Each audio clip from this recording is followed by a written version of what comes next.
За сайн байна уу? За өнөөдөр залгаад эрх мэдлийн 48 хуулийн 9, 10, 11, 12 гэсэн дөрвөн дүрмийг авч үжи. За ингээд энэ номын 9-р зүйл. За 9-р нь биш. Ам хэлрэм биш. Гар хөлөр ялж сур. Ийм гарчтай. Бид нар бол юу гэж ярьдаг вэ гэдэг.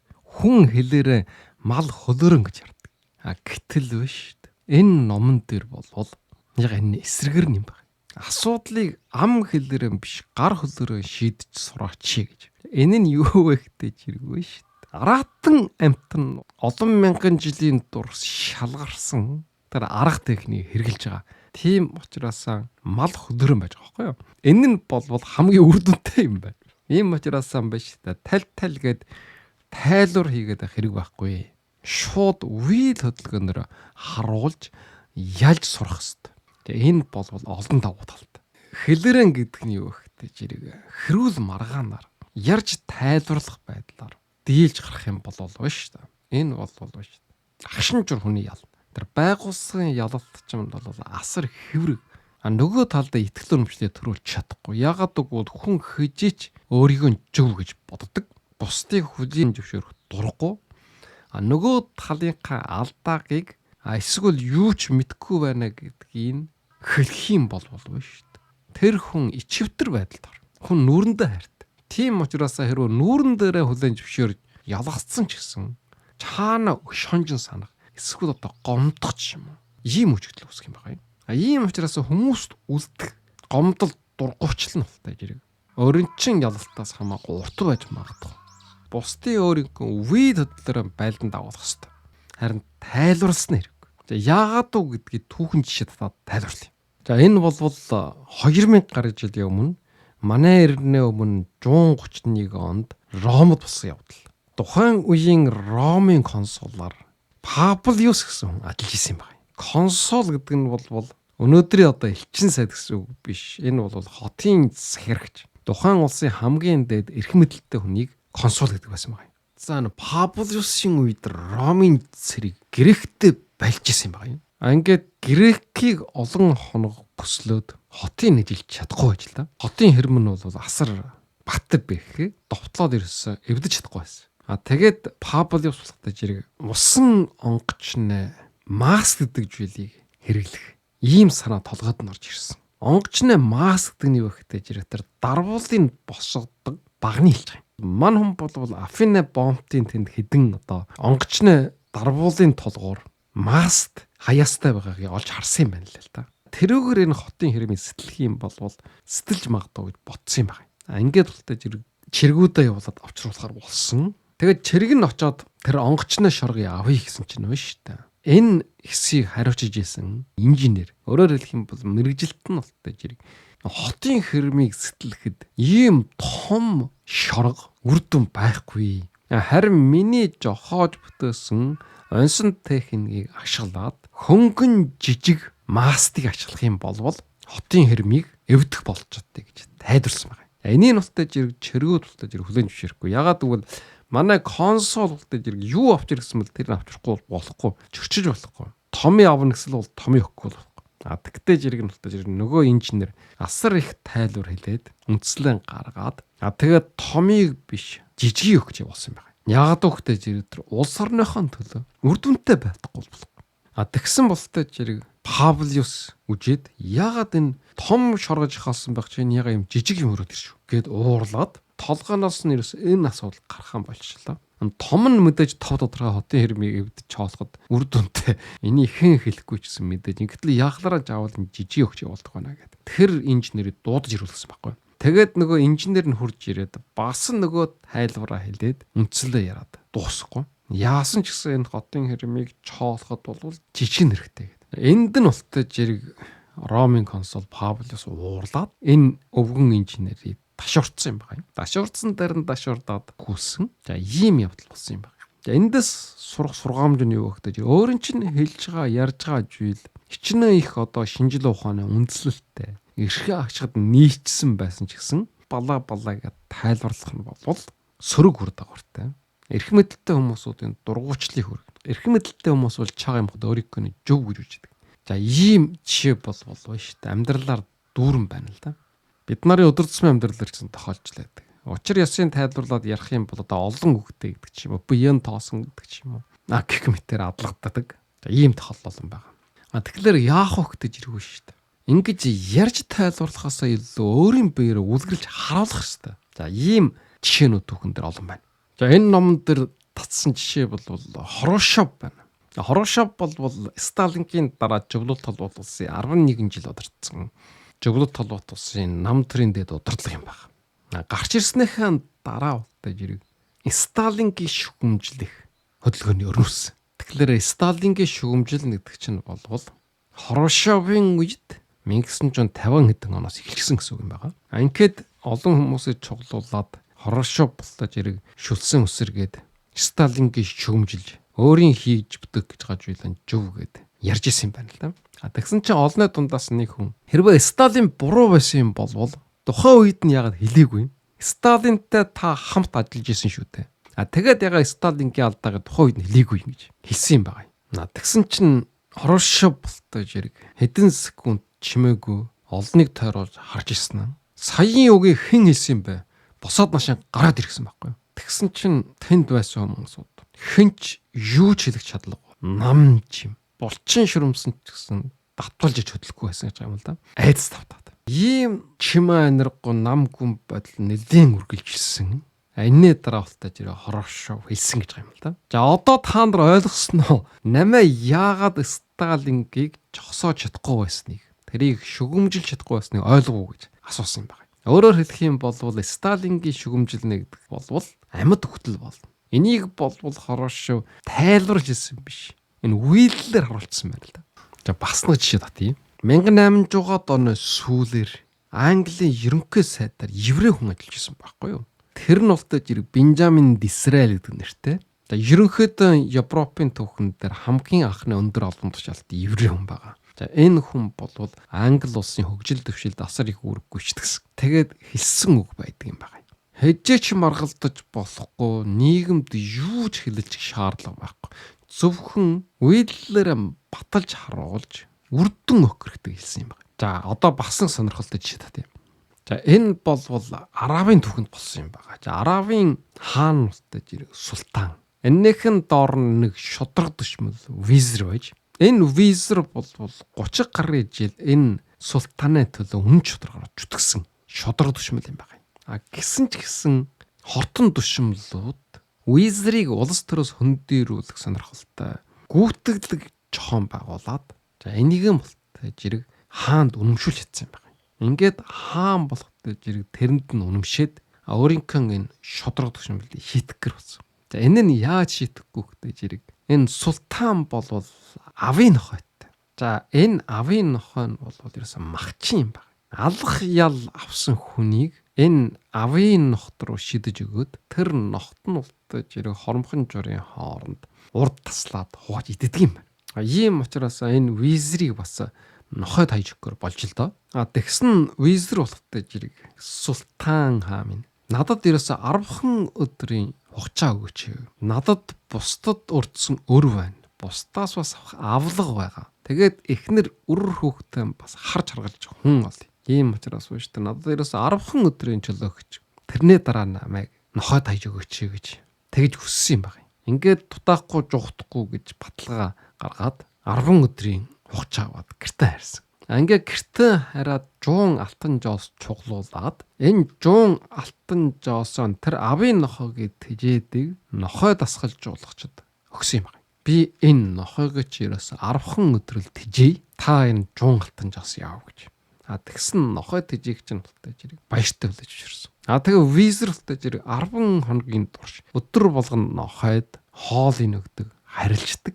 Маш сайн хоолсон, маш сайхан харилжсан. Ингээд энэ нохойнууд болтой жирэг визертэй тассан юм байна. Тэгээ 11-р өдөр болтой жирэг хаан дээр очсон. Хаан болохтой жирэг хүмүүсээ чоглуулад олонний өмнө визрийг нохойн донд хайж өгсөн. Тэгсэн ч мэдээд нохойнууд нь урд тасдаж идээгүй мөртлөө сүүлэн шарваж ирээд визертэй хамт тогж исэн гэж байгаа юм. Тэгэхээр н хаан гайхав болтой жирэг энэ нохойгоо өөрөө чинь барьж идэхгүй. Өөртөө чи юм ойр дотн байгаа юм гэж асуусан. Тэгэхээр нь визер үнэнгээ хэлсэн. Энэ 10 өдрийн дотор би энэ нохойг тэжээсэн юм аа. Ийм учраас өөрийн тэжээж хооллсон эжнэн нохой барьдгүй юм байна. Харин биш та. Таны төлөө би 30 жил үнэнчээр зүтгсэн. Та өнөөдөр намайг нохойд хайж өгч байна. Ийм л одоо үйл явдал боллоо гэж хэлсэн. Тэгсэн султан болохтой зэрэг маш их ичингүүрээд үнэхээр тийм юм байна. Өөрийн 10 өдөр тэжээсэн эжнээ хүртэл нохой барихгүй байхад миний төдөө 30 жил зүтгсэн хамгийн шудраг дүшмэлэн би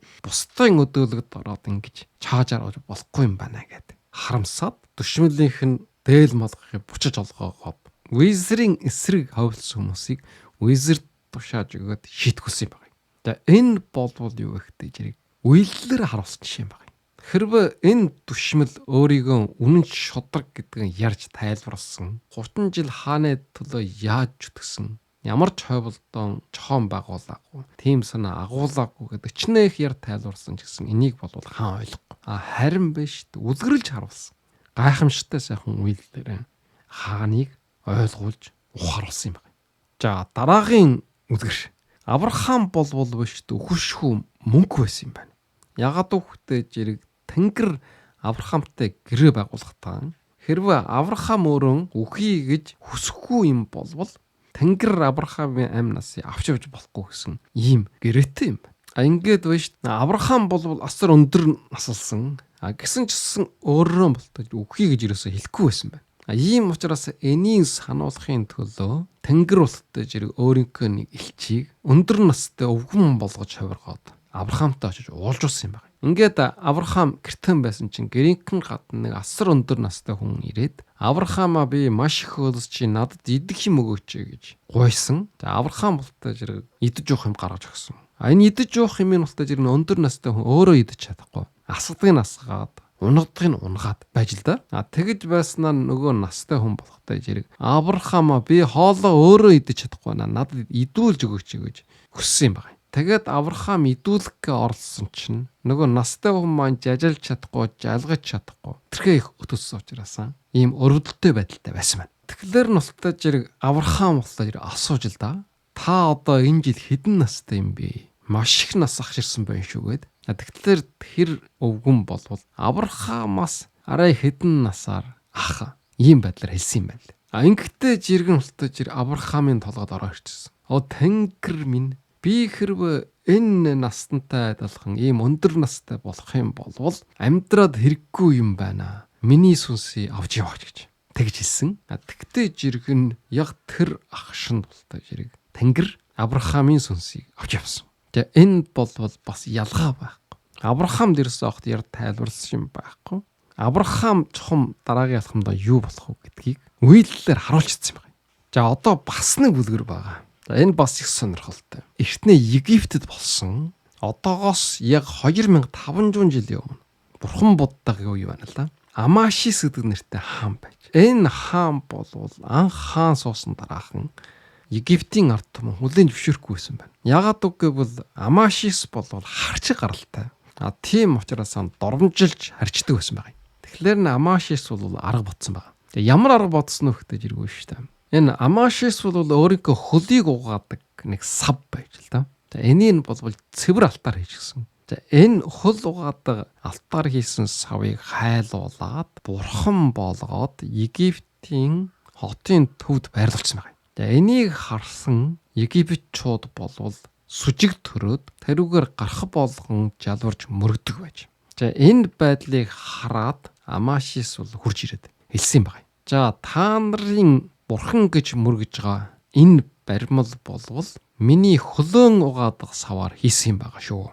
Тэр хөл угаадаг савнд хөл угаахсан гадна шээгтэн шээдэг байсан, нулимхтой нулимдаг байсан. Гэтэл өнөөдөр та бүгдийн өмнө Бурхан болоод жаларж байгаа юм. Энийн шиг юм байна шүү дээ. Би болвол харч гаралтай. Гэсэн ч гэсэн өнөөдөр би энэ Египтийн хаан юм байгаа юм. Тийм учраас өнгөрсөнд юу байсан нь бол хамаа байхгүй. Өнөөдөр юу байна вэ гэдэг нь чухлаа гэж хэлсэн. Ингээд болтой зэрэг Египтийн ард түмэн болвол тэр чагаас хойшон Ашисыг болвол доромжлохон болоод хөндлөдөг болсон юм байна. Хаанаа гэж хүлээн зөвшөөрсөн. Ингээд Египтийн түүхэн дээр бол олон жил хаан суусан хамгийн алдар нэртэй агуу их хаан болж үлдсэн. За энэний шиг юм байна штэ. Манай монголчуудын утай гүмбэнд очоод эсвэл дурын нэг дэлгүүрээс худалдаж аваад мөргөж жалуураад сууж байгаа. Тэр бурхтуудачсан ялгаа байхгүй. Хятад ихнэр хөлөөрөө жуурж исэн гэж ярьдаг штэ. Тэрийг бид нар мөнгө жосороо худалдаж авчираад мөргөж жалуураад төсөглөөд явчихдаг. Египтийн ард түмэн бурхан гээд шээснээ савнд мөргөж исэнтэй ямар ч ялгаагүй зүйл байх нь ба штэ. За ийм учраас юм ба штэ. Энэ эрх мэдлийн 48 хуулийн 9-р нь ярьж тайлбарлах хэрэг байхгүй. Энэ бол ерөөсөө ямар ч үнд санаа байхгүй. Тэрийг чинь хүлээн зөвшөөрөхгүй. Улам хүнээ дургуйчлыг хүргэнэ. Зөвшөөрсөн ч гэсэн төр чагаа юм. Харин байж үйлдэлээр харуулах хэрэгтэй. За энэ бол өшөнжин болохгүйгээс гадна жив жинкнээс сэтгэлийн угаасан хүлээн зөвшөөрөгдөнө. Ийм явдлууд бол бидний өдөр тутмын амьдралаар байж байдаг. Албан байгууллагын удирдлагууд гэхдээ зэрэг ярьж хэлж авралгаас илүү өөрөө үлгэрлээд ажиллах хэрэгтэй байдаг. Ядаж гэр чивэрлэх гэсэн байна шүү дээ. Эхлээд өөрөө чивэрлээд ихтэх юм бол бусд нь дагаад чивэрлэх эхэлж идэг. Гэр бүл дотор ч гэсэн ялгаа байхгүй. За энийг үлдээж халдна гэж ярьдаг. Хэлж ярихаас илүү үлгэрлэх хэрэгтэй. Тэг үйлдэлээр харуулах хэрэгтэй. Харин ямар үед ярьж тайлбарлах вэ гэдэг зэрэг энэ номон дээр зөвлөснөр бусдыг төөрөгдүүлэхийн төлөө эсвэл хуурж махлахын төлөө жаллан хийдэг хүмүүсүүд бол асар их ярьдаг. За хоёрдугаар хэрэглэх арга нь юу вэ гэдэг зэрэг өөрийнхөө өрсөлдөгчийг дайсаннуудыг хэл ам хэрүүл маргаанд оруулах хэрэгтэй гэж юм. Тэгхийн бол тэд нар нэр хүндээ алдана. Үнэлэгдэж хүлээн зөвшөөрөгдөх болно. Өөрөө түүхээс харж чадна. Ийм учраас бусдыг сайтар яриулаад өөрөө болохтой зэрэг үйлдэлээр харуулдаг хэрэгтэй. За одоо залгаад 48 хуулийн 10 дугаар хууль. За энэ нь болвол unlucky, unhappy хүнээс хол бай гэж юм л да. Халдан. За энэ unhappy гэдэг нь ямар хүний хэлдэг юм бэ гэж хайж үжсэн. За энэ болвол биш та. Сэтгэл думдуур байдаг хүний хэлж байгаа юм. Бүх юмд сэтгэл думдуур. Гутран гүжилт. Эерэг хандлагын дутагдaltaй. Өөртөө итгэл байхгүй. Нийгмийн харилцаа мó. Эрчих хүчгүй. Ганцхан сэтгэлж юм биш. Буян авахд эрүүл мэндийн байдал бас муу. За энэ хүнийг бол unhappy буюу аж жаргалгүй хүн гэж үзэж байгаа юм байна. За энэнийхэн жирэгчээ unlucky аз муутай. Азгүй хүн гэж. За энэ хүнээс бас хол байх хэрэгтэй. За энэ нь ямар хүн байдığım бэ гэдэг жирэгвэ шүү дээ. Сөрөг үйл явдлуудын давтамж ихтэй. Дандаа одоо бүтлгүүчд сайн зүйл тохиолдох нь ховор азгүй учраас. Тэгээд өөрийгөө азгүй гэж итгэдэг. Тэгээд сөрөг хандлагатай. Тэгээд бусдыг буруутгадаг. Өөрийгөө бас ерөөсөн үнэлдэг. За ийм хүмүүсийг болвол unlucky буюу азгүй хүн гэж юм л да. За энэ хоёр төрлийн хүнээс хол байх хэрэгтэй. Тэгвэл яг хөөхтэй халдна. Хамгийн гол аимшигтай зүйл чинь халдах юм байна. За одоо шууд түүхэн жишээлт. За энэ болвол сая бас жишээ татаж өнгөрсөн Лола Монтис юм байна. За Лола Монтис бол 1818 онд Ирландд төрсөн.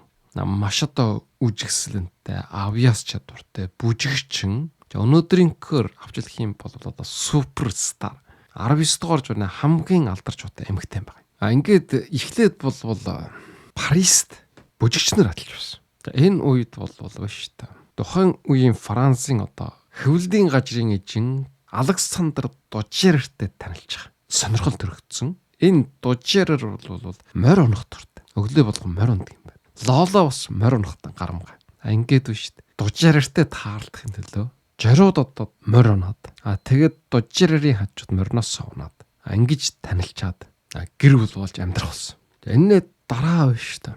Дужерерийн бизнес нь дөрөвтөж хэлсэн. Энэ үед нь Дужерертэй биш шүү дээ. Нэг хүн ирж уулзсан. Тэр нь болвол энэ Лолагийн амьдралыг сайн мэддэг.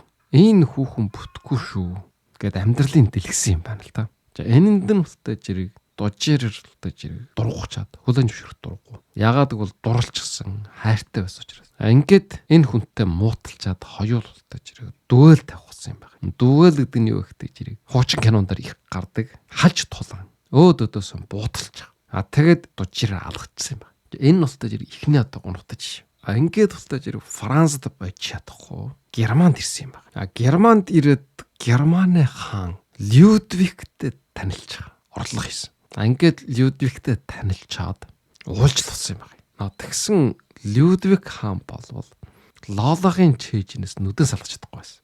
Тэгэхээр Лола асуусан. Та яга миний чэйжээр хараад байгаа юм. Тэгэхээр нь Людвиг хаан хэлсэн. Өөрийн чинь тэр хөх жинхэнэ хөх юм уу? Эсвэл дотор нь имж гिचсэн юм уу гэж. Тэгэхээр нь Лола болтож ирэх шууд даашин жаан жад татаж ураад өчгөн чэйжээ харуулсан. Тэгсэн нь болтож ирэх үнэхээр ямар ч имж гисэн юм байхгүй. Маш үжигсэнтэй сайхан хоёр хөх гарч ирсэн. Энийг хараад бол юу дурлцсан юм байна. Тэр ганцаа хөхний асуудал биш л дээ. Энэ Лола бол маш үжигсэнтэй учраас. За энэ талаар хийгдсэн кино уран зохиол бол асар бол та бүгд ч гэсэн үжижсэн байх. Тэгээд Лола болвол Германы жижигэн театрт өөрийн бүжгэн тавьдаг болсон. Хаан болвол маш их хайрлж, ордон харш, яжгууртан чол ирхэм. Ерөөсөн бүх юу л байна тэр бүгдийг Лолод шагнаж байсан. Хэрвээ биш та Лологыг хэн муулах юм болвол Лолотой хэн халтах юм болвол хаанэж үгээс тэр хүмүүсийн шийтгдэг алган тушаалаас нь хөөж явуулдаг. Ийм байдлаар асар их хэрэг мэдлэлтэй болсон. Лологийн нохой хүн рүү дайрах юм болвол нохоогоо биш дайруулсан хүний жоддог. Тэгэд бас дуусаагүй Лоло болвол биш та улс төрд оролцож гисэн юм байна. Ичнэ хаана хайртай эмэгтэй байсан гэсэн байна шүү дээ. Шинчлэлийг, ховсголыг талд нь зэрэг манлайлж оролцсон. Ингээд энэ Герман орн бол дотор нь божигч гэсэн юм байна. Тэгэд ард иргэдүүд бол Лологыг хөөж ялуулахыг шаардсан. Хаан бас одоо аргагүй нөхцөл байдалд ороод Лологыг Германаас гаргасан. Гэтэл энэ бол оройцсон байна. Тэрнээс 3 сарын дараа хаан ширнэсэн буусан. За ингээд Германд байж чадахгүй болсон Лоло болтой зэрэг Англид ирсэн. Англид ирээд өөрөөсөө 10 дүү чиргийн офицер Жорж Траффорттэй танилцсан. Ингээд хамт амьдрах болсон. Тэгээ энэ хоёр бас Англид амьдарч чадах болоод энэ тухай дээр удаа ярьж өнгөрсөн. Лоло болвол Виктория хатан хааны нарыг халгалсан. Театр тэрнээс илүү алгадахшилт авсан учраас Англид амьдрах болж байгаа болсон. Ингээд Испанд ирж амьдарсан. Испанд ирж амьдраад энэ ханилж суусан чиргийн офицер нь болтой зэрэг ажил амьдралгаа болсон. Дараа нь болтой зэрэг Португалд очиж ядууд харж байгаа. 1 насын өнгөрөөсөн гэж энэ ном дээр бичсэн байгаа. За энэний дараа Лола Америкт ирсэн юм байна. Калифорниад ирж амьдраад за эндэн болохтой зэрэг бас Пат Хаал гэдэг хүнтэй танилцж амьдрсан. Гисэн ч гэсэн удалгүй Пат архинд орсон. Ингээ амьдралаа алдсан. Тэрний дараа Лола Америкт шашин номож явсан. Ийм байдлаар явж байгаад 39 настай дан нас барсан юм байна. За энэ болвол энэ номон дээр гарч ирсэн юм жишээ юм байна. Өөрөөр хэлэх юм болвол ийм ажиж жаргалгүй unlucky unhappy хүнтэй ойртох юм болвол тэр ойртсон хүмүүс нь болтой өвчнөө халдвар авна. Лолод хайртай хүмүүс нь Лоло шиг болно гэж юм л да. Халдвар аваад. Тэрнээ үжил бодол амьдрах арга барилд нөлөөлөгдөх гэсэн үг. Герман орны хувьд бол байж та ганцхан Людвиг хаан халдвар бод дуусаагүй. Бүх Герман оронд халдварнд харсан гэж бичсэн байгаа юм. За гэхдээ энэ бол бас цаашаа судлах хэрэгтэй бодож байна. Энэ чухам Лологийн муу байсан уу эсвэл Лолотой дандаа муу хүмүүст харлаад байсан уу? Энэ бас өөр асуудал байхгүй юу? Ийм учраас ганцхан Лологыг буруутгах юм биш. Лоло болвол үжигсэнтэй бусдын сэтгэлийг татах чадвартайгаас гадна бүжиглэх авьяас бас сайтай байсан. Тэр нь ямар бүжиг байсан бэ гэдэг чинь аалч шиг бүжиглдэг гэдэг юм л да. Аалч шиг хөдөлгөөнийг хийх үедээ болтой зэрэг маш их одоо тийм секси байдалтай. Энэ нь болтой зэрэг хүмүүсийн сэтгэлийг татаж ирсэн. Тэгээд бас нийгэм улс төрийн өөрийн гэсэн үжил бодолтой тэрийг бас илэрхийлж байсан ийм хүн юм байгаа юм. Ингээд Лологыг өрөвдөд өмөрөөд ирэхтэй зэрэг нөгөө халдвар нь бас арай надад тарахчих юм биш үү гэдэг айц сурчлаа. Нэлээд одоо харгас сонсоход жоохон хөндөгчсөн байж та. Ийм хүмүүсийг бол ерөөсөө өрөвдөж хайрлах хэрэггүй гэж юм. За энэхийн жишээ нь юу гэдэг зэрэг Леонард да Винчийн бичсэн зүйл байна. Одоогоос 500 жил юм. Нэг модны үр байж л да. За энийг болтой зэрэг шууд жууж явж хагаад өндөр чамхын орой дээр унгаачихсан юм байна. Тэгэхээр энэ үр бол хэлж л дээ. Би болвол энэ ичиг тэнгэрийн ивэл их гажрын инрэл хайраар хөрсөд дэлхий дээр сүрлэг сайхан мод болж ургадаг.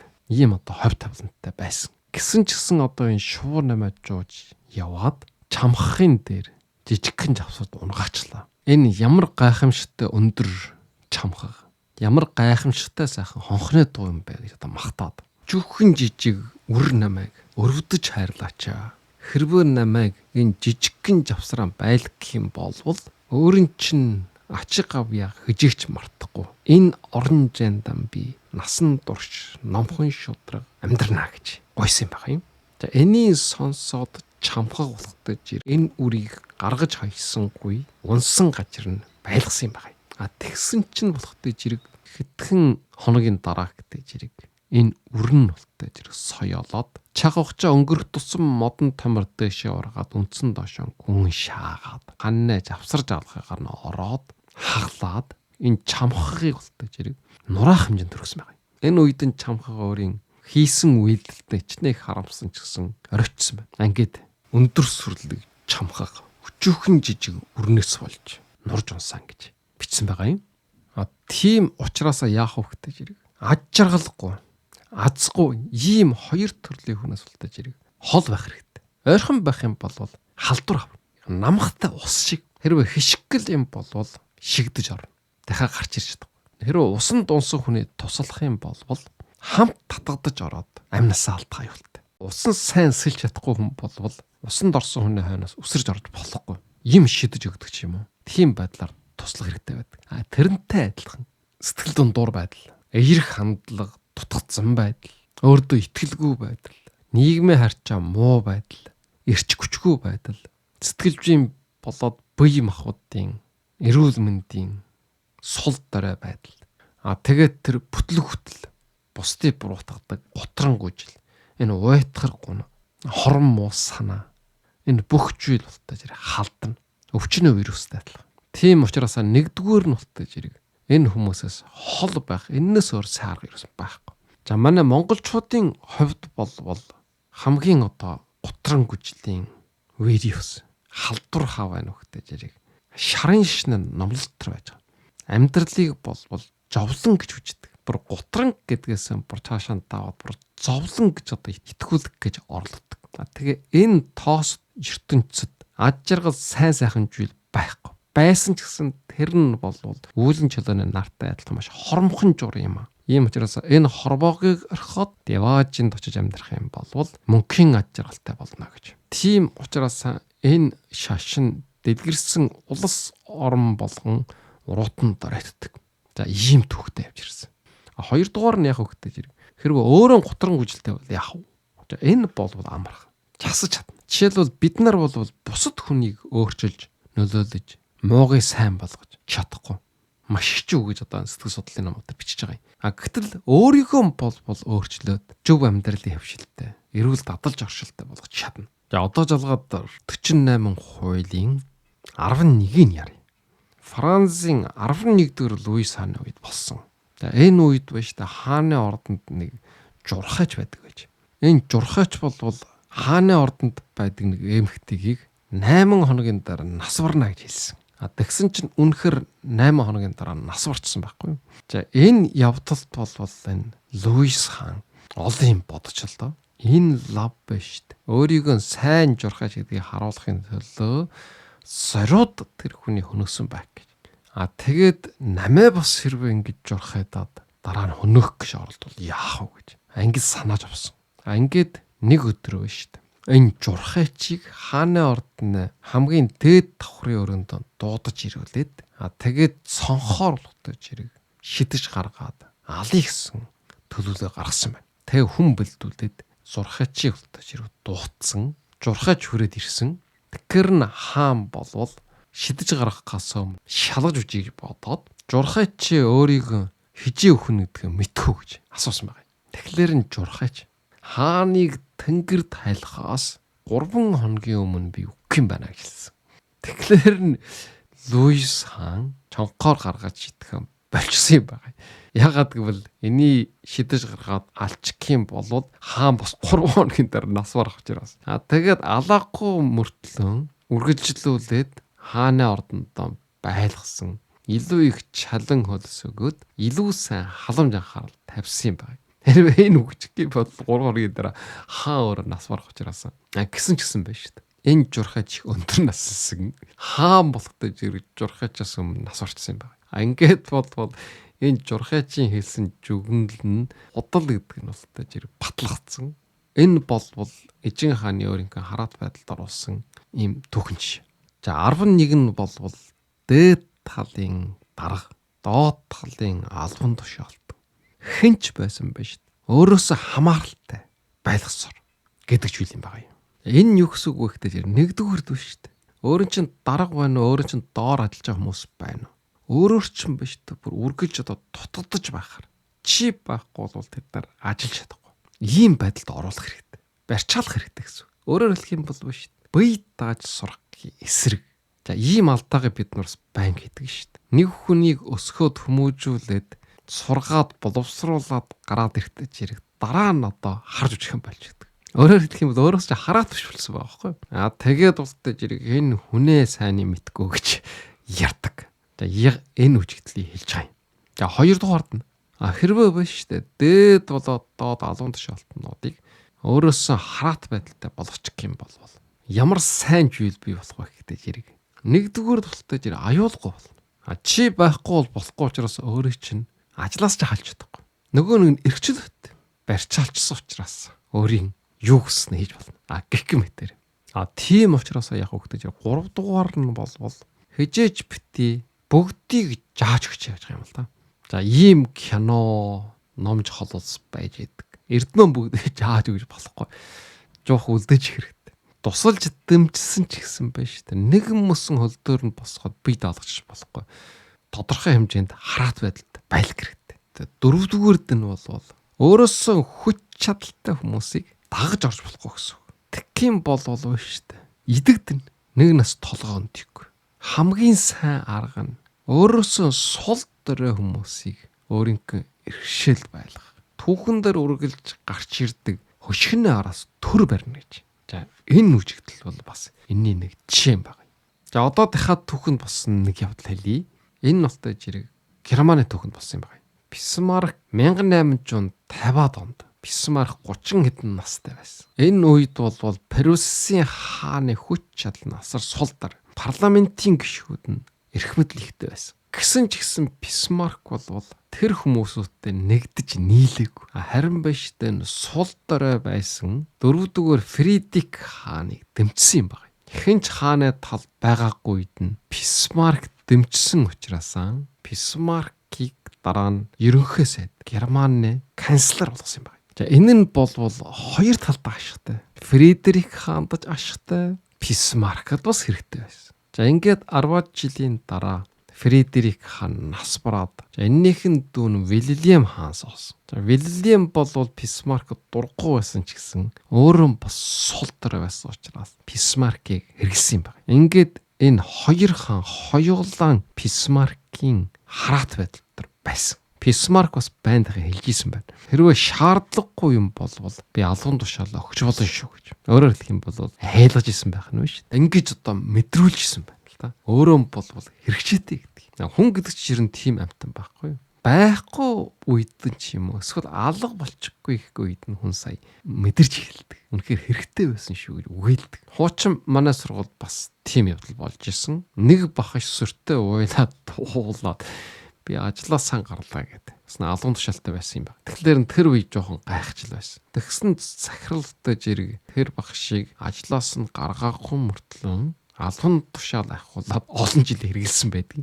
Ийм учраас яах вэ? Үнэхээр мэдлэг чадвартай юм болвол иймэрхүү байдал хаяан гаргаж явах нь бас үр дүнтэй юм байна гэж тухайд бол бодож байсан. Тэгэхээр энэ бол яг энэ зарчмын арга байна л да.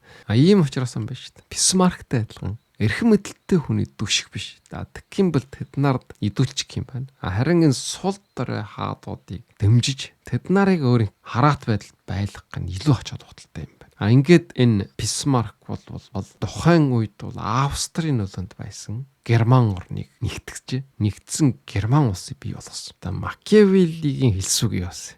Энд дэр бичсэн байна. Макиавелли юу гэж хэлсэн бэ гэвэл шүү дээ. Хайрлуулж байхаас юм байна шүү дээ. Айлгаж байсан дээр гэж ийм үг хэлсэн байдаг. Энэ тухай өнгөрсөнд бид нар тусгай ярьж өнгөрсөн. Энэ юу вэ гэх юм бол хайрлуулна гэдэг нь бол өөрөөс шалтгааллахгүй. Тэр хүмүүс намайг хайрлах үгүй юу гэдгийг тэд нар шийд. Гэтэл айлгана гэдэг нь бол жир надаас шалтгаалж байгаа. Тийм учраас энэ нь бол илүү найдвартай. Өөрөөр хэлэх юм бол төр засгийн хувьд бол тодорхой хэмжээний дарангуйлж чухал. За дараагийн жишээ. Никсоны үед шүү дээ.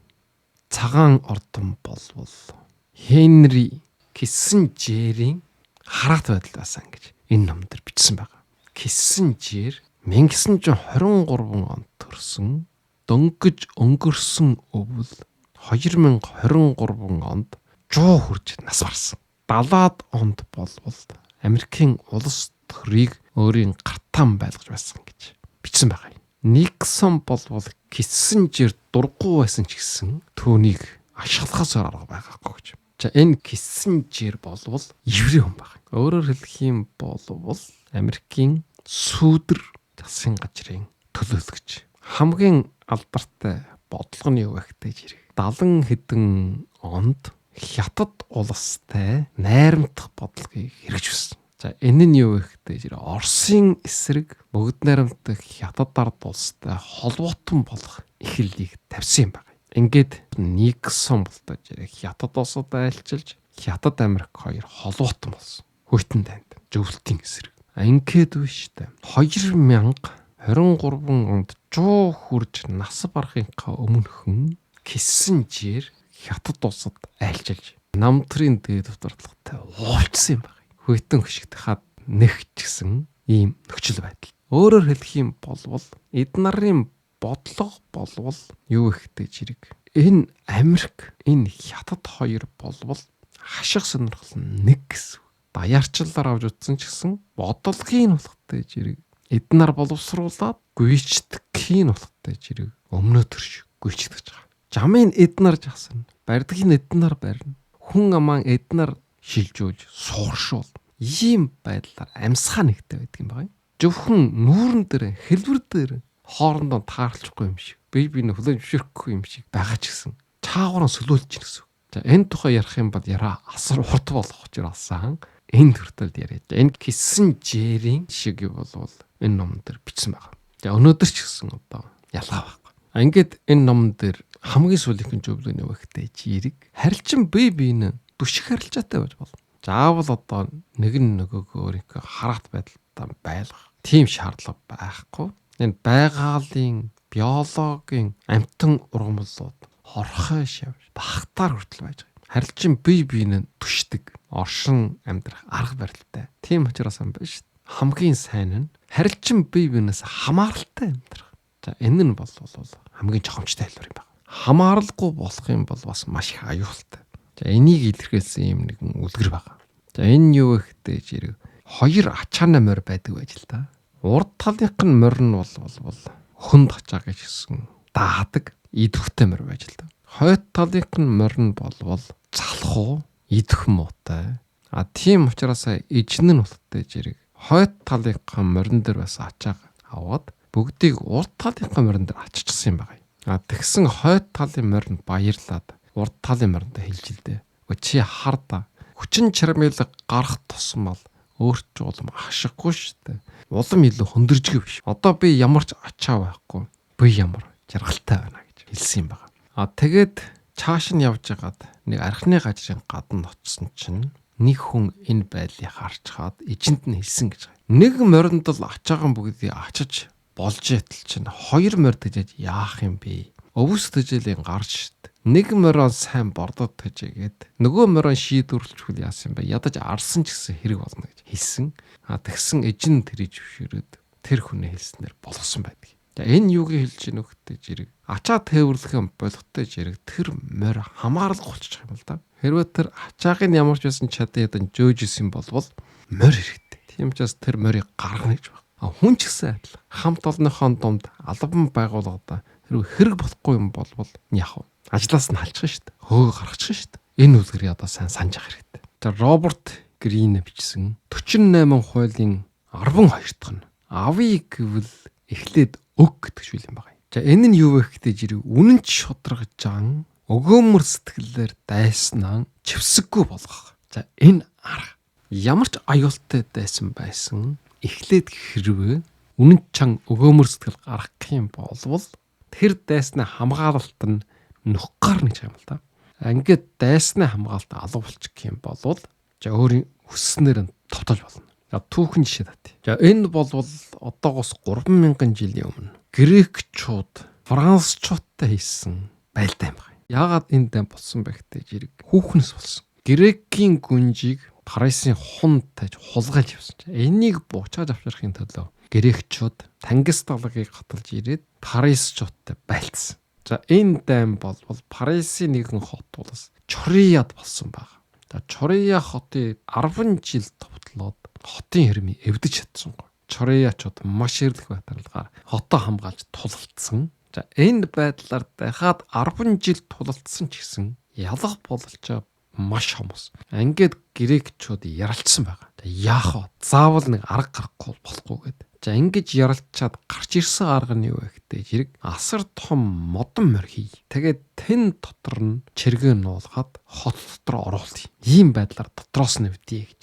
Тэгээд энэ модон морь асар богино хугацаанд дотор хийгээд дотор нь хамгийн шилдэг чиргээ оруулаад Чориячуудад бэлэг гэдэг өгсөн байхгүй юу? Тэгэхээр гайхамшигтай сайхан бэлэг ирлээ гэд хотын хаалганы гээд модон морийг оруулсан. Тэгтээ жирэг модон морин дотроос чирэг гарч ирээд байлдаад хотын хаалгыг нээлгээд их чирэг оруулсан. Ингээд Чориягийг эвдсэн. За ийм төгт. Тийм учраас ам байж та. Хамгийн өргөн хэрэглэгддэг арга нь юу гэхдээ жирэг бэлэг юм байна. Бэлгэнд бол хүмүүс хуургадаг. Гэтэл бэлгнээ цаана болохтой жирэг бэлэг өгсөн хүнээ үнэн дүр төрх нь байдаг. За энэ аргыг бол хятадын түүхэн дээр олон удаа хэрэгжилсэн байна. Энэ номон дээр бичснээр болвол хятад хүмүүс болвол авахаасаа өмнө заавал өгдөг гэж хай. Эртнээ хятадын түүхэн дээр Жин гэдэг улсын хаан Үү гэдэг улсыг товтолж эрхшээлд оруулах гэсэн бодолтой байсан. Ингээд энэ төлөвлөгөөгөө ерөөсө хэндэж хэлээгүй. За энэ төлөвлөгөөгөө хэрэгжүүлэхийн төлөө эхлээд энэ Үү гэдэг улсад өөрийнхөө охины өгсөн юм байна. Ингээд худ ураг болчихсон. За тэрнээ дараа болохтой жирэг нээлттэй том хуралдаан жарлаад за манай Жин улс болохтой жирэг тулаан хийх сонирхолтой байна. Аль улстай байлтгүй гэж төчмдүүдээс асуусан. Тэгсэн чинь болохтой жирэг нэг төшмөл босч ирээд бид нар Үү улсад чирэглэх хэрэгтэй гэж хэлсэн байхгүй юу. Тэгэхээр ерөнхийдөө бүгдөө бол Үү улсад чирэглэх чаган ирсэн гэсэн юм тоочоотой байсан юм байна. Тэгсэн чинь болохтой жирэг энэ Жин улсын хаан болохтой жирэг тэр төшмөлийг гаргаж ирээд олонний өмнө чаажаар авсан. Чи юу гэж биднээ худ ураг бололчсон улсыг товтлон гэж гайм бэ? Ийм явдал хижээч байхгүй гэдэг. За энэ үйл явдал нь болохтой жирэг Үү улсын хаанаа чихэнд мэдээж хүрсэн байж таарна.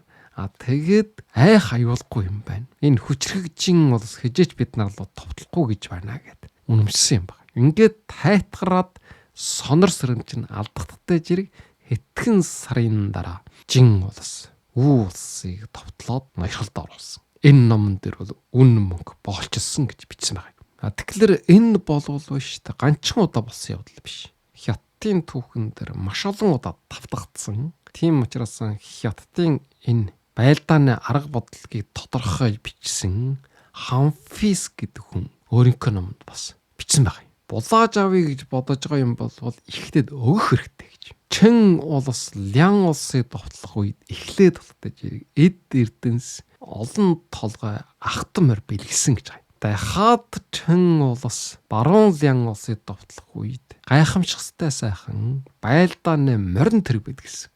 Тэгээд дараа нь чиргэлээд эжилж авсан гэж. Хятадын чиргийн бодол гэдэг тодорхойлсон Хамфисийн ном дотор байна. Энэ бол бүгд энэ Робертийн номонд орсон байж байгаа юм. Тийм учраас ам биш та. Шудрагч харайлж гинэ.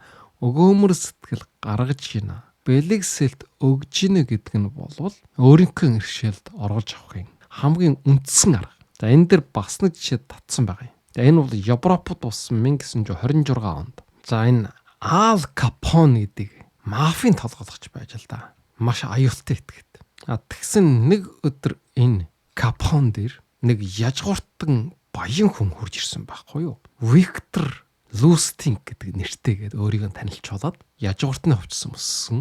Тэгээд утгатай жирэг чи надад $50,000 өгөөч. Би энэ мөнгийг чинь 2 сарын дотор 2 дахин болгоод өгье гэж. Тэгэхээр энэ мафийн толгойлогч бол их гайхаад энэ Виктор Лустинийг тал бүрөөс нь шинжиж үжээд энэ жаллагч байж магадгүй гэсэн мөртлөө байна шүү дээ. Мафийн толгойлогчийг ирж жалалдаг тийм хүн ерөөсөн байдаг. Амнасаа алдах аюултай учраас. Тэгээд ямар ч байсан мөнгө өгөөд үжий гэж. Мафийн толгойлогч мөнгөтэй байсан байна. Ингээд тустай жирэг $50,000 өртнө гэсэн. Тэгэхээр Виктор Лустин бол тэр мөнгийг авч яваад 2 сарын дараа Виктор Лустин буцаад хүрээд ирсэн. Капон болтой жирэг дотроо ботсон байна л да. Энэ хэрвээ мөнгөний алчсан юм бол би энэ шууд голын ус руу шидэндээ гэд бэлтгэлтэй байсан. Тэгсэн чинь үнэхээр нөгөө Виктор Лустин чинь биш шүү дээ. Маш их одоо харамсан чарай муутай орж ирээд уучлаарай. Би одоо үнэхээр ийм болно гэж ирсэн бодож олоогүй. Би өөрийнхөө төлөвлөгөөгийг хэрэгжүүлж мөнгөийг чинь үржүүлж чадсангүй гэж хэлсэн байхгүй юу? Тэгтээ жирэг нь барьж аваад цонхоор шитгэх гээд өөдөөс нь очсон чинь ман хүн болохтой жирэг карманаа уудлаад дотроос нь $50,000 гаргаад ширээн дээр тавьсан. Энэ танаас авсан мөнгө хэврэн байна гэж. Уучлаарай. Би одоо энэ мөнгөийг чинь үржүүлж чадсангүй. Хэрвээ энэ мөнгийг үржүүлж чадсан юм бол танд жашигтай надад жашигтай байлаа гэд буруулъя гэдсэн. Энийг хараад тултаж нөгөө Капон ч нь биш, мафийн толгойлогч нь биш. Сэтгэл нь хөдлөж. Энэ ямар шудраг сайн хүн бэ? Шууд үнэнээ хэлж байна. Энэ угаасаа одоо намайг жаллий гэж бодоогүй. Тэгээд тултаж ирэг бас мөнгөө үржүүлж өсгөж чадаагүй үнэнгээ хэлээд мөнгөний маань буцааж өгөөд тэгээд буруугаа хүлээж гинэ гэж. Тэгсэн нөгөө Виктор Лустин ч нь шүү дээ. Буруугаа хүлээгээд бүхэлжээд гараад явчихл та. За энэ үед тултаж ирэг нөгөө Капон ч нь дуудаад чамд үнэхээр тийм мөнгө хэрэгтэй юм болвол би чамд $5,000 өгье. Чи энүүгээр хөл дээр босч ав. Буцааж өгсөн хэрэг. Тэгтээ жирэг нөгөө Виктор Лустин чинь шууд нөгөө мөнгөний аваад талархал илэрхийлээд шалуухан гэж хаалгаагаад гар авчихсан юм байна. Энэ юу болов гэдэг жирэг вэ штэ. Энэ анханасаа энэ Лустинг болвол мафийн толгойлогч мөнгөийг хуурж мэхэлж явах сонирхол байгаагүй. Боломжгүй гэдэг нь тэр мэдж байгаа шүү дээ. Алуулах учраас. Харин анханасаа биш. Энэ $5,000 сонирхож ирсэн. Ийм байдлаар жээлээд төлөвлөгөө нь биелсэнгүйгээд буцааж өгөөд уучлал хүсэх юм болвол заавал энэ хүний сэтгэл хөдлөлд надад шангалын мөнгө өгнө гэдэг мэдчихсэн байхгүй юу? Ийм учраас эндээс гарч байгаа дүгнэлт нь юу гэхтэй жирэг ямар муу хүн байсан ч гэсэн үнэн шудраг өгөөмөр сэтгэл гаргах юм болвол буулт хийдэг. Хамгаалтын хэрмэнд цоордог юм байна. Хэрвээ өнөөдрийн энэ яриагийг сонсох юм бол хинч дахиж ингэж бэлгэнд хуурахгүй. Далд санаа агуулсан шудраг байдал өгөөмөр сэтгэлд мэхлэгдэхгүй байх юм. Энэ үднээс энэ ярьж байгаа юм. За өнөөдрийн ярьсны дүгнэе. За өнөөдрийн ярьсны хураангуйл ярих юм бол Роберт Гринийн бичсэн 48 эрх мэдлийн хууль гэдэг номын 9, 10, 11, 12 дугаар зүйлийг ярьлаа. За эннийх нь биш үү? 9 дугаар хууль дүрм зарчим нь юу гэхтэй жирэг үг хэлээр юм биш. Үйл хөдөлгөөнөөр баталж харуулах. Тэрүүгээр ялж сурах хэрэгтэй. За 10 нь утгатай жирэг аж жаргалгүй, ажсгүй хүмүүстэй ойртож болохгүй. Энэ бол халдварлаг маш аюултай. Гутрангуй сэтгэл, сул дорой байдал, тэр байтугай эрүүл мэндийн байдал гэсэн халдварладаг. За 11 нь болохтой жирэг өөрөөсөө хараат байлгах сурах хэрэгтэй. Дээд талынхаа удирдлагыгч болтугай, доод талынхаа алган тушаалтныч болтугай. Тэгж чадахгүй бол ямар ч үн чанар байхгүй. Дуртай үед өөрөө чинь ажлаас чинь хална, гудамжинд тавиад гаргана. Тийм учраас нэг л үгээр хэлэх юм бол барьцлах юмтай байхгүй болохгүй гэсэн үг. За хамаг суулынх нь 12 дугаар зүйл нь юу гэхтэй жирэг дайсны живсгийг буулгах. хамгаалтын хэрмийн сэтгэлэх хамгийн сайн арга нь юу гэхтэй зэрэг шудраг үнэнч өгөөмөр сэтгэлийг гарах хэрэгтэй. Эннийх нь хамгийн гол нэг зүйл нь юу гэхтэй зэрэг бэлэг юм байна. Авъя гэж бодож байгаа бол заавал өгөх хэрэгтэй. За энэ бүх зүйлүүдийн энэ дээр түүхэн баримтуудыг иш татж байгаад ярьсан байна. Түүхэн дээр болж өнгөрсөн зүйлүүд. Өнөөдөр шсэн болж гин ирээдүйд бас үргэлжилнэ. Бид нар зөв сайхан талд нь өөрийгөө хүмүүжүүлэхээс гадна муу мухай зүйлд автахгүй тэд нарын унуул унахгүй байх. За энэ бас чухал. За энэ үүднээс өнөөдөр энэ намайг ярьж байгаа юм. За 48 жил байгаа учраас дараагийн удаа бас үргэлжилнэ. За анхаарал тавьсан та бүхэнд маш их баярлалаа.